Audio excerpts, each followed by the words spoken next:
성령의 감동으로 하늘 성전 예배 광경을 이제 보았다고 얘기했어요. 보좌에 앉으신 분과 그 둘레로 24장로와 또 그 주위의 네 생물들이 보좌에 앉으신 하나님을 뭐 했어? 찬송하고 경배하고 영광을 돌리는 광경을 요한이 본 거야. 이제 요한은 보좌에 앉으신 분, 즉 누구야? 하나님. 그 하나님의 오른손에 있는 두루마기가 이제 오른손에 이렇게 두루마기가 있는 것을 보았어. 계시록 5장 1절에 보면은 여기서 오른손은 하나님의 주권을 상징해. 두루마리가 계시록 5장 1절 7인으로 봉하였더라 라고 7인 도장이 찍혀 봉해져 있는 것을 요한이 본 거야. 그리고 요한은 2절에서 힘있는 천사가 누가 두루마리를 열고 인을 떼기에 합당한가 라고 외치는 소리를 들었어. 이 말은 누가 하나님의 구원 계획을 이루시기에 합당한가라는 말이야. 이를 들은 요한은 그 존재를 이제 찾았어. 이렇게 찾았단 말이야. 그렇지만 계시록 5장 3절에서 그 두루마리를 펴거나 보거나 할 자가 없더라 라고 어디에도 두루마리 인을 뗄 존재를 찾을 수가 없었던 거야. 즉 어디에도 하나님의 구원 계획을 이루실 존재를 찾을 수 없었다라는 말이야. 5장에서 두루마리가 이렇게 나오잖아. 두루마리 나왔잖아. 요한 당시 두루마리 책인 양피지, 가죽이나 파피루스, 갈대의 섬유질, 종이 등을 이렇게 둘러서 길게 이어서 이렇게 만들었어. 두루마리 책을. 그래서 앞뒤면 모두 기록할 수가 있어서 많은 내용을 기록할 수 있었다고 해. 이를 돌돌돌돌 말아갖고 이렇게 보관을 했던 거야.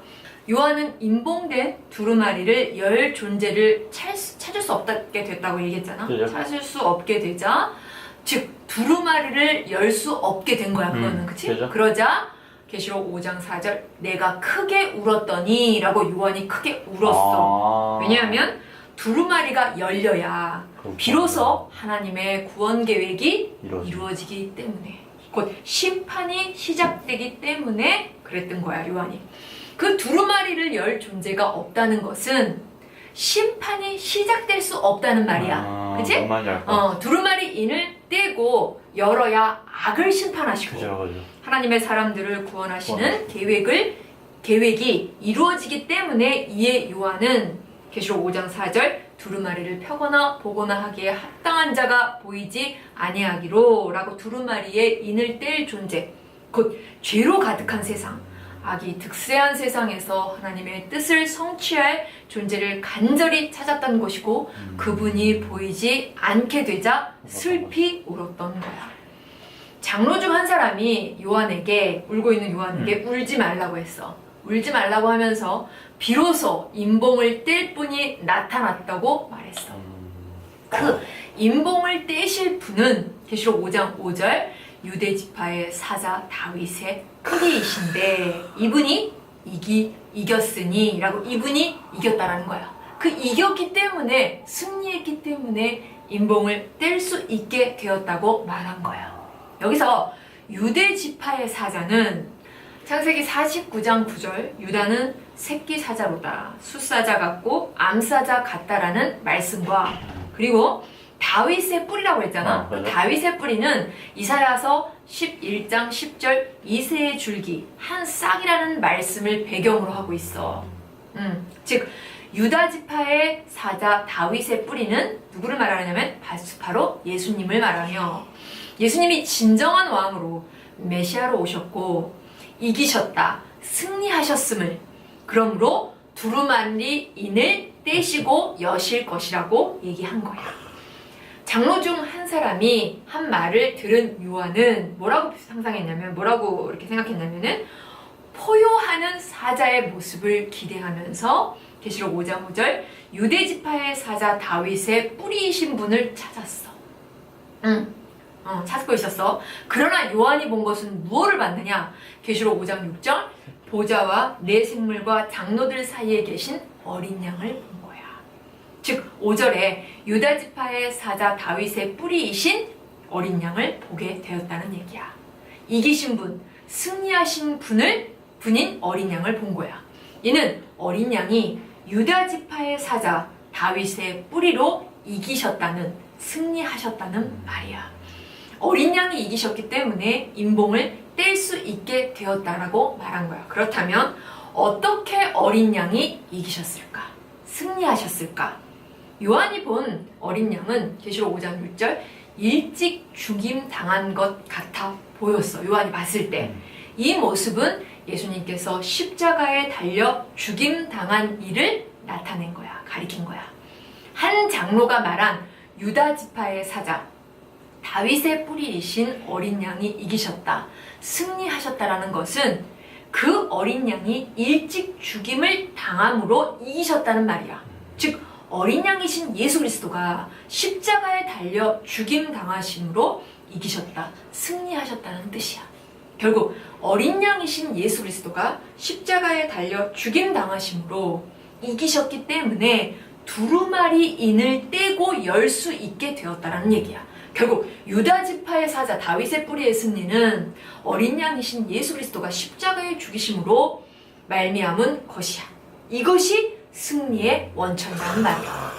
계시록 5장 7절에 보좌에 앉으신 이의 오른손에 두루마리를 취하시니라 라고 하나님의 오른손에 있던 두루마리를 어린 양이 받으셨어. 이는 두루마리의 인을 떼기 위한 것이야. 그리고 하나님의 구원 계획이 실행되기 위해서 예수님께로 옮겨졌음을 나타낸 거야. 즉 하나님의 구원 계획이 어린 양이신 예수 그리스도를 통해서 성취된다는 의미야. 예수님이 하나님의 계획과 뜻을 성취하실 분이심을 나타내 보여주신 거야. 다시 말해서 일찍 죽임 당하심으로, 십자가에 죽으심으로 하나님의 구원 계획이 성취된다는 것을 알 수 있다는 거야. 어린 양이 두루마리를 취하자 계시록 5장 8절 네 생물과 24장로들이 엎드려 찬양했는데, 이는 하나님의 구원 계획을 이루실 예수님을 경배하고 예배한 거야.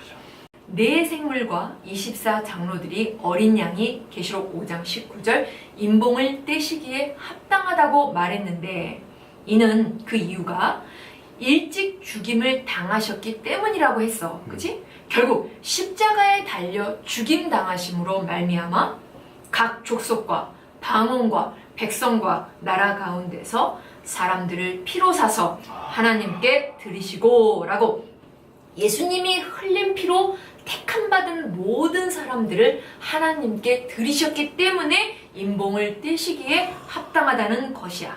이로써 하나님의 구원 계획이 이루어지게 되었다는 말이야. 십자가에 죽으신 사건의 진정한 의미, 곧 십자가의 사건이 어떤 의미를 갖는지를 제시한 거야. 막강한 힘, 권력, 권세, 명예, 무기, 능력, 부는 세상의 승리 이김의 방식이야. 무슨 말인지 알겠지? 그렇지만 예수님은 성경에서의 승리, 이김의 방식을 보여주셨어. 주님은 모진 모욕과 멸시와 천대를 당하심으로, 낮아지심으로, 죽으심으로, 자기의 모든 것을 주심으로, 자기의 힘과 능력과 권세로가 아닌 오직 죽기까지 하나님 앞에 순종하심으로, 가장 낮아지심으로, 오래 참으심으로, 모든 것을 피 한 방울까지 주심으로, 모진 고난을 당하심으로, 받아들이심으로 승리하신 거야. 이것이 주님이 친히 보여주신 승리의 방식, 성경에서 말하는 이김의 방식이야. 이것이 바로 주님의 뒤를 따르는 신자들이 승리할 수 있는 유일한 방식이라는 얘기야. 예수님과 같은 길을 간 사람들은, 어떤 사람은 굉장히 초라하게 죽었고, 그렇죠, 비참하게 죽었어. 그리고 초라한 삶을 살 수밖에 없었고, 가난하고 궁핍한 삶을 살 수밖에 없었어. 이런 사람들, 하지만 결코 초라한 죽음, 초라한 삶을 산 사람들이 아니야. 이들이야말로 승리자의 진정한 인생을 산 사람들임을 우리는 이 5장을 통해서 알 수 있다는 얘기야. 어린 양의 일찍 죽임 당함으로 그 결과 모든 족속과 방언과 백성과 나라 가운데 택함받은 모든 사람들을 사셨어. 그리고 또한 그로 말미암아 그들이 계시록 5장 10절 하나님 앞에서 나라와 제사장들이 되었고 또한 그들이 땅에서 왕노릇하게 되었어.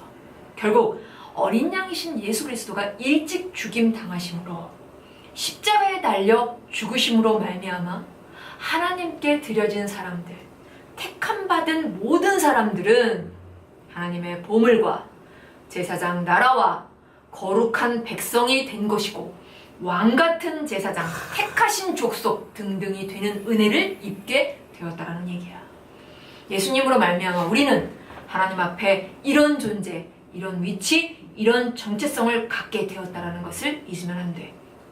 요한 당시 로마는 많은 나라와 민족들을 통치했어. 그죠. 그리고 세상의 중심은 바로 로마였어. 그죠.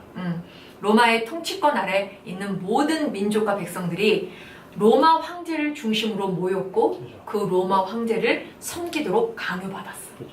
이에 당시 사람들은 로마 황제를 찬양하고 경배하며 그를 신처럼 숭배했어. 하지만 교회는 예수님에 대한 신앙을 지키기 위해 이를 철저히 거부했어.